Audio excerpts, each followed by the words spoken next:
by the German machine gun fire and mortar fire, and Ed Shames was having the same problems on the other side of the road.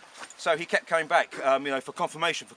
He could see the machine guns opening up, but couldn't fire on them. And so he sent a runner back to the CP, and they said, well, look, you know, it's nothing to do with us. You know, you've got to open fire. So at that particular point, all guns went into action. But unfortunately, that delay caused the problem that happened later on in the village.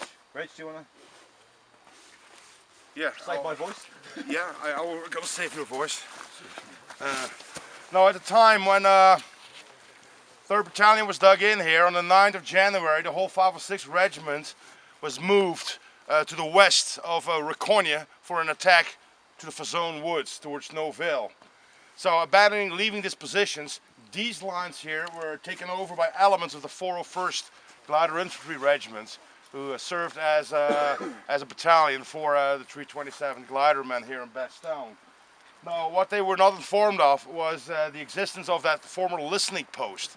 The house down the road, owned by the Dumont family, was used by H Company guys as a listening post. So at night, the guys would go to that farmhouse to observe and overlook Foy and report anything they saw, and in the morning they would return to these lines and take over and reoccupy their positions.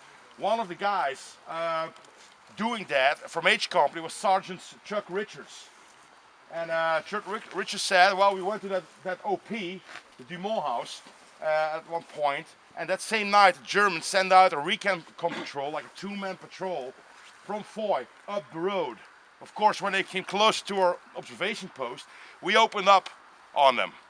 You know, killing one of the guys, and the other guys started running back towards Foy. Now, the following morning, we went outside to collect the dead German to see if we could find any useful information that he would be carrying on him. But he'd been lying there all night, stretched out like this. And his body completely froze.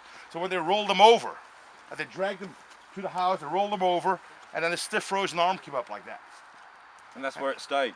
And that's where it stayed. And every time, the following days when they visited the observation post, and Richards and the guys saw that German lying there, they shook his hand. And he said the reason why we did that was just to remind ourselves that our situation was still much better than his at that point.